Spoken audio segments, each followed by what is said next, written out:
Hello friends, welcome to defence matrix. तो आज हम बात करेंगे काफ़ी इंपॉर्टेंट टॉपिक के बारे में। तो ये वीडियो जो है वो एक्चुअली एक सेल्फ क्रिटिसिज्म होने वाला है हमारी डिफेंस एक्विजिशन पॉलिसी का, जहाँ पर हम डिस्कस करेंगे कि कैसे हमारे द्वारा फुलिश डिसीजन जो हैं वो लिए गए, जिसमें हमने कई ऐसी पॉलिसीज़ जो हैं वो ऐड करी जिनको कई बड़ी डीलों में इग्नोर किया गया कई बड़ी कंपनीज के द्वारा, और अल्टीमेटली हमें उसका नुकसान हुआ है। और अब हम ऐसी सिचुएशन में हैं जहां हम इसके अगेंस्ट कुछ करना चाहते हैं, पर वो कुछ करने के लिए हमें बहुत कुछ झेलना पड़ेगा। यहाँ पर हम बात कर रहे हैं ऑफसेट क्लॉज की, जो हमारे डिफेंस डील्स में लगे रहते हैं।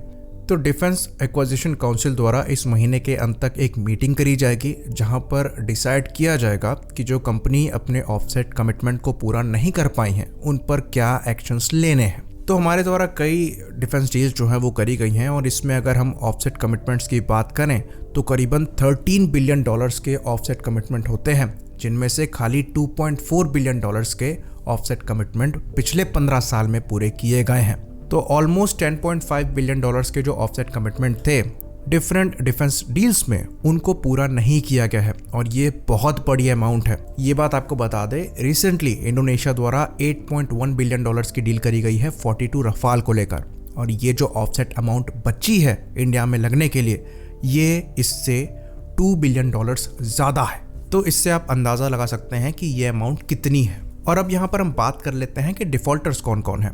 इसमें रशियन एयरक्राफ्ट कॉर्पोरेशन या फिर RAC, Rafael advance defence system, फिर एल्बिट सिस्टम, उसके बाद अगर अमेरिकन या ब्रिटिश कंपनी की बात करें तो बोइंग और BAE सिस्टम, फिर फ्रेंच कंपनीज की बात करें तो डेसॉ एविएशन, साफ्रान और तालिस।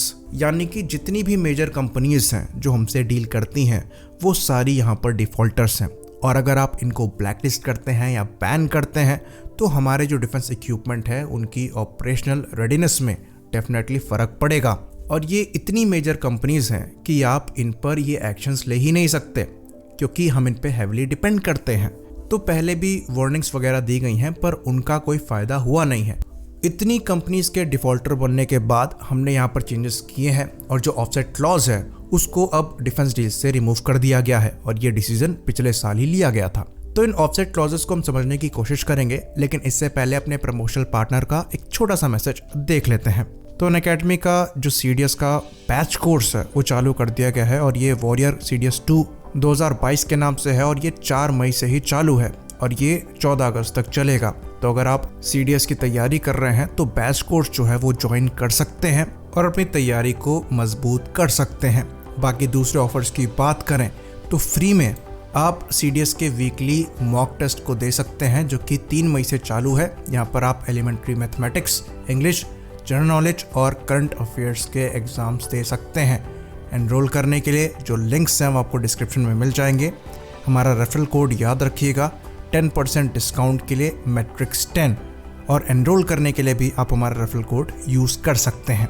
बाकी आगाज़ के अंदर NDA का भी वीकली फ्री मॉक टेस्ट जो है वो चलाया जा रहा है, और ये 5 मई से ही चालू है। यहाँ पर आप मैथमेटिक्स, इंग्लिश, जनरल साइंस और करंट अफेयर्स के मॉक टेस्ट जो हैं वो दे सकते हैं। ये बिल्कुल फ्री है, और एनरोल करने के लिए हमारा रेफरल कोड याद रखिएगा, मैट्रिक्स10।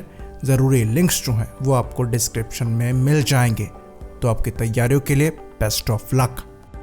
तो 2020 में इंडियन डिफेंस एक्विजिशन प्रोसीजर को रिलीज़ किया गया था, जहां पर डिफेंस मिनिस्ट्री ने जो ऑफसेट क्लॉज रिक्वायरमेंट है इंटर गवर्नमेंटल एग्रीमेंट्स में, उसको रिमूव कर दिया था। तो अगर हम ऑफसेट क्लॉज के ओरिजिन पे जाए तो डिफेंस प्रोक्योरमेंट प्रोसीजर 2005 में इसको इंक्लूड किया गया था, और यहाँ पर जो ऑब्जेक्टिव था वो ये था कि डिफरेंट डील्स में जो कंपनीज हैं उनसे ऑफसेट क्लॉज का कमिटमेंट करवाया जाएगा, जिसके अंतर्गत उन्हें जो अमाउंट अवॉर्डेड होगी उसका कुछ परसेंटेज इंडिया में ही इन्वेस्ट करना पड़ेगा, जिससे इंडिया में टेक्नोलॉजी भी आएगी और जॉब्स भी क्रिएट होंगी। तो 2006 के डिफेंस प्रोक्योरमेंट प्रोसीजर के अंतर्गत इस अमाउंट को 30% रखा गया टोटल डील का, अगर जो डील है वो 300 करोड़ के ऊपर है।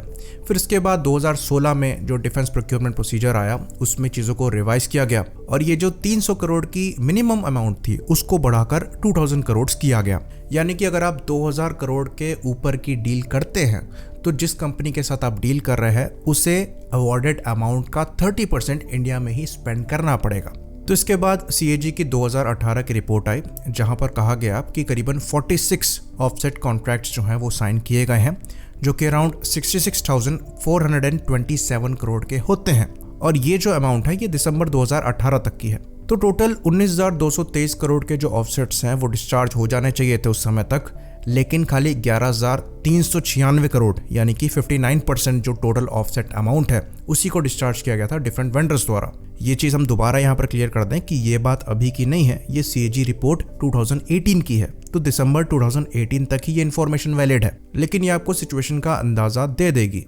तो 11,396 करोड़ यानी कि 59% टोटल ऑफसेट का ही रिलीज किया गया डिफरेंट वेंडर्स द्वारा, लेकिन गवर्नमेंट ने खाली 5,457 करोड़ ही एक्सेप्ट किए, जो कि 48% है टोटल ऑफसेट क्लेम का। बाकी अमाउंट को डिफरेंट ऑब्जेक्शंस की वजह से रिजेक्ट कर दिया गया। तो 2024 तक करीबन 55,000 करोड़ के जो ऑफसेट प्रोमिसेस हैं उनको कंप्लीट करने का गोल जो है वो रखा गया था। लेकिन अगर आप 2018 के रेट की बात करें तो खाली 1,300 करोड़ रुपए हर साल के हिसाब से रिलीज किए जा रहे थे, जो कि कहीं से भी 55,000 करोड़ के कमिटमेंट तक नहीं पहुंचाता है 2024 तक। तो 2018 की CAG रिपोर्ट में ये चीज साफ हो गई कि ये जो ऑफसेट क्लॉज के कमिटमेंट लिए गए हैं ये कोई भी कंपनी समय पर पूरे नहीं कर पाएंगी। तो अब आ जाते हैं रफाल डील पर।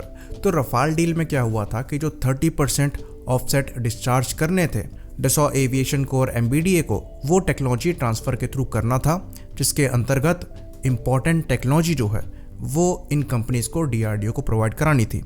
और ये टेक्नोलॉजी क्या होंगी इसे वेंडर को और DRDO को मिलकर डिसाइड करना था। तो DRDO ने टोटल 6 ऐसी टेक्नोलॉजी को आइडेंटिफाई किया जो कि वो इन कंपनीज से लेने में इंटरेस्टेड थे। इनमें से 5 टेक्नोलॉजीज को इन फ्रेंच कंपनीज ने देने से मना कर दिया। उनका एक्सक्यूज ये था कि जिस चीज का टेक्नोलॉजी ट्रांसफर मांगा जा रहा है वो उनकी कोर टेक्नोलॉजी नहीं है। लेकिन जिस एक चीज पर उनका अग्रीमेंट था वो कावेरी इंजन के डेवलपमेंट पर था, जिसमें वो टेक्निकल असिस्टेंस को प्रोवाइड कराने वाले थे। तो इस पॉइंट पे ये चीज़ हम जानते हैं कि कावेरी को लेकर जो प्रोग्रेस करी जानी थी वो हुई नहीं, और 2019 से उनको अपने ऑफसेट कमिटमेंट्स को पूरा करना चालू करना था, जो कि वो चालू कर नहीं पाए, और जितनी अमाउंट उनको रिलीज करनी थी उतनी अमाउंट का काम वो नहीं कर पाए। अल्टीमेटली ये बात हम जानते हैं कि फ्यूचर में जो इंजन DRDO के द्वारा बनाया जाएगा वो साफरान की मदद से बनाया जाएगा, और वहाँ पर वो अपने ऑफसेट कमिटमेंट को पूरा करने की कोशिश करेंगे। तो यहाँ से एक कोशिश करी जा रही है कि जो ऑफसेट कमिट किया गया है इन फ्रेंच कंपनीज द्वारा उनको पूरा कराया जाए। ये कंपनी डेफिनेटली बैन तो नहीं करी जा सकती, लेकिन फ्यूचर में अगर इनको और एक्स्ट्रा ऑर्डर्स चाहिए तो ये जो पहले 36 एयरक्राफ्ट के ऑफसेट कमिटमेंट हैं इनको इन्हें पूरा करना पड़ेगा। यहाँ पर गवर्नमेंट इन्हें फोर्स कर सकती है। सिमिलर टैक्टिक्स जो है वो बोइंग के साथ भी करी जा रही है। जो एक्स्ट्रा ऑर्डर देने थे बोइंग P-8I के उनको भी होल्ड पर रखा गया और नेगेटिव इंपोर्ट लिस्ट में डाल दिया गया, क्योंकि बोइंग द्वारा भी अपने ऑफसेट कमिटमेंट्स को पूरा नहीं किया गया था। तो अब जब फ्यूचर ऑर्डर्स भी अटके पड़े हैं जहां पर पॉसिबल सेल हो सकती है बोइंग F-18 सुपर हॉर्नेट की और P-8Is की, चिनुक्स की, अपाचेस की, तो अब वो एक्शन में आए हैं और अपने प्लेटफॉर्म को लेकर जो MRO फैसिलिटीज़ इस्टेब्लिश करनी थी उस पर काम करना वो चालू कर रहे हैं और अपने ऑफसेट कमिटमेंट को पूरा करने की कोशिश यहाँ पर कर रहे हैं। लेकिन तब भी हम ये कहेंगे कि हम कोई एडवांटेज वाली पोजीशन में नहीं है इस ऑफसेट क्लॉज को लेकर, और बहुत अच्छा हुआ कि इसे रिमूव कर दिया गया। अगर ये कंपनीज अभी एक्शन में हैं तो वो इसलिए हैं क्योंकि वो फ्यूचर में और बड़ी डील जो है वो हमारे साथ करना चाहते हैं, इसलिए वो अपनी पुरानी डील के कमिटमेंट्स को अब पूरा कर रहे हैं। तो ये कोई बहुत अच्छा लेवरेज नहीं है, और ये कंपनीज इतनी बड़ी और इम्पॉर्टेंट है कि इनको हम ब्लैकलिस्ट भी नहीं कर सकते। तो बेटर है कि जो क्लॉज काम नहीं कर रहा उसे रिमूव कर दिया जाए, जैसा कि रिमूव किया गया है। आई होप इन्फॉर्मेशन क्लियर हो। इसी बात पर हम इस वीडियो को ख़त्म करेंगे। लाइक करिए, सब्सक्राइब करिए। जय हिंद।